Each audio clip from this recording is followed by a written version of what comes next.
no limitation. We're expecting no limitation for the patient. Okay?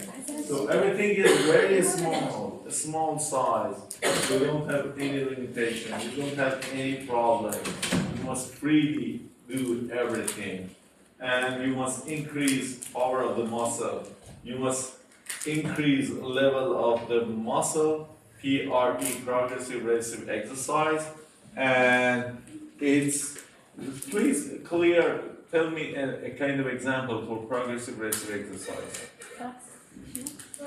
How can you increase the power of the muscle? Methods. The lower and Watkins. Have you heard it? Not yet. The lower and Watkins. You have it? The method of increasing power of the muscle. It's you pass the exercise 32. Yes. But you haven't heard that. Yes. How is possible? And who was the instructor? Ofrani? I'll talk with her. This is simple method of increasing actually power. No need to worry about that. It's just some simple weight and use it for at least 10 times, repeat it for 3 periods of 10 times. Yes. That's going to be 30 something. But this is a method of increasing weight. For instance, you are starting with 1 kilogram, then continuing 1.5, then continuing with 2, 2.5, something like that.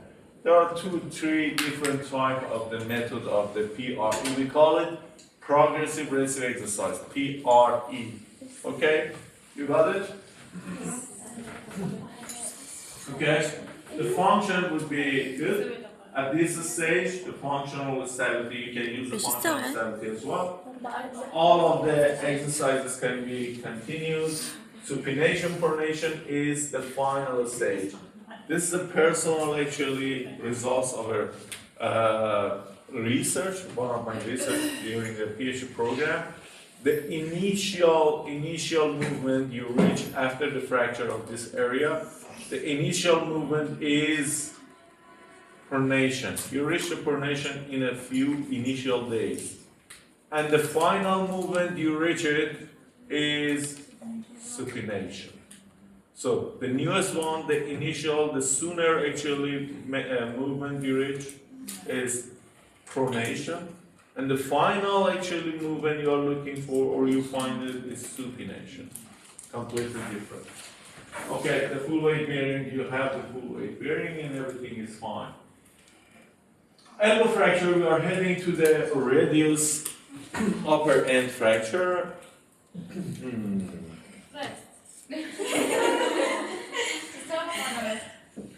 We can continue up to the, it's 4.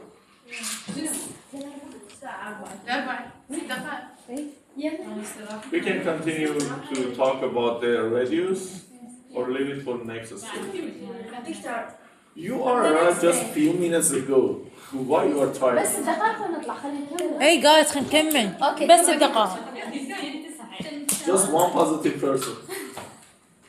Yes, Continue, دكتور. Good job. Good job.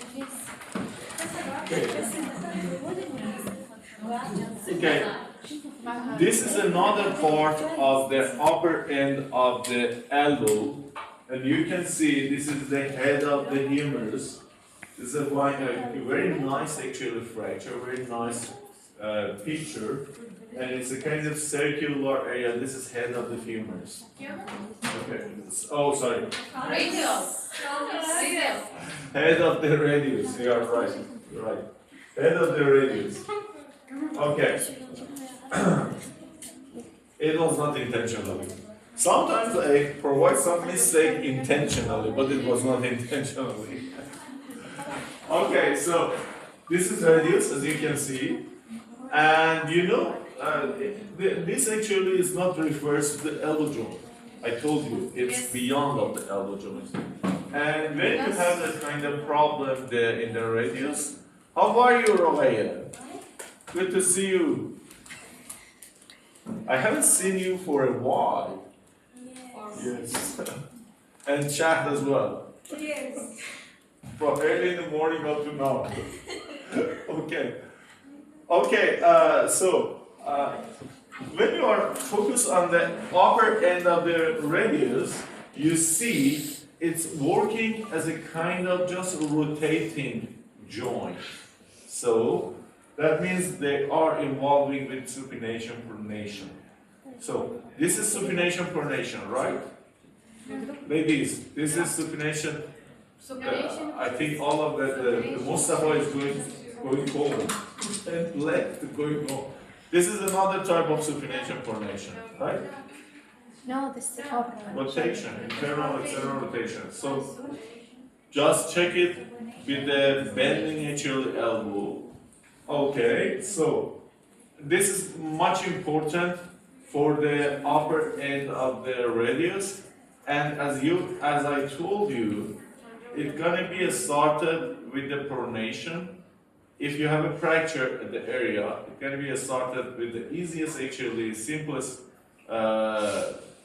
movement is pronation, and the final movement you reach it is supination.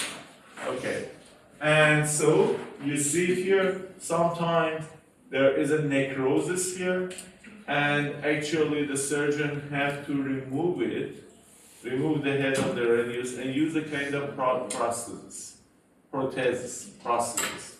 It's a very artificial circular joint. Put it here instead of the head of the radius. Okay. So because it's necrosis. It became necrosis. And it's dead. So it's gotta be source of the pain. So you have to remove it and put it. We have a picture on there. Have a look. Have a look, just don't have a look. Here. It's artificial, exactly like a prosthesis in the femur. Okay. Artificial head of the humerus. Sorry, humerus. Radius. Okay. So the mechanism of injury. How does feel? Okay. Is he feeling okay? No. It's shocking.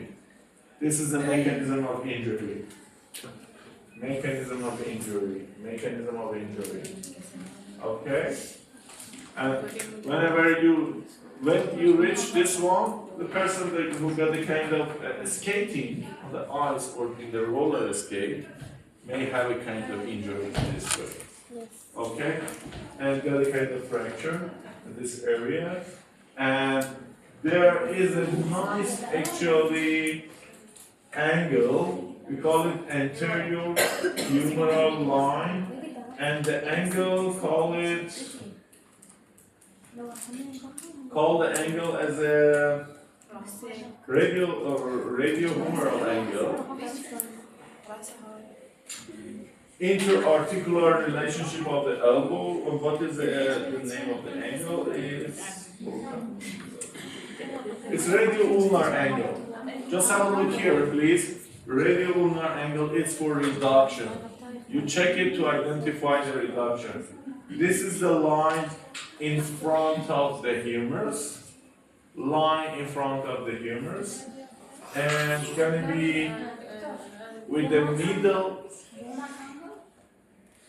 Sorry? No, it's not moment. Yes, it's a radiohumeral angle or something like that. Radiohumeral angle. It's the line of or axis of the radius and front line of the humerus. Radiohumeral angle.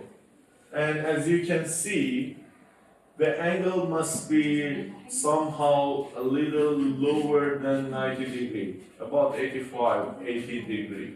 So, this angle shows the reduction is good. How can you check it? With X-ray. Check it with X-ray. Okay. And this is type of the fracture for the radius. You can see the simplest one and multi-fragments and detach the the parts of the fragments, and the angulation, detach and angulation. Change the angles. Okay, you can see the picture of the radial head fractures. Easily you can see it. And about the method of the healing. ماكو هيك.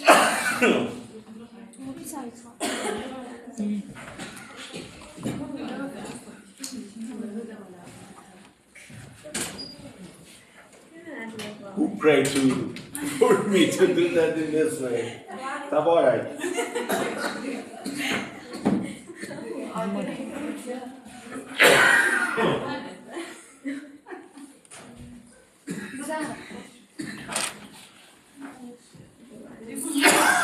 راحت مريم. Go home.